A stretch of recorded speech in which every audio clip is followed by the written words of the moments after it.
The Book of Exodus.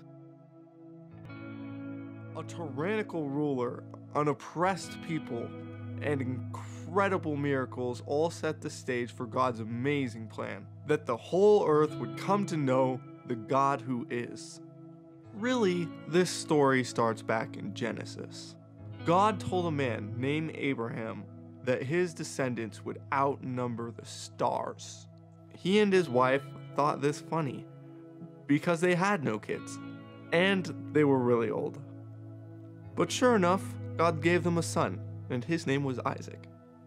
Isaac grew up and had a son. His name was Jacob, and Jacob had a bunch of sons. Joseph was Jacob's favorite son, which made his brothers incredibly jealous. So they plotted, and they sold him as a slave to some travelers. So poor Joseph was taken by the band of travelers to Egypt. Meanwhile, there was a famine in the land.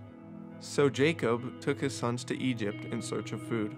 To their surprise, Joseph had become the second in command in all of Egypt. Finally a family again, they all stayed in Egypt to start a new life. Over the years, Joseph's family grew into the nation of Israel.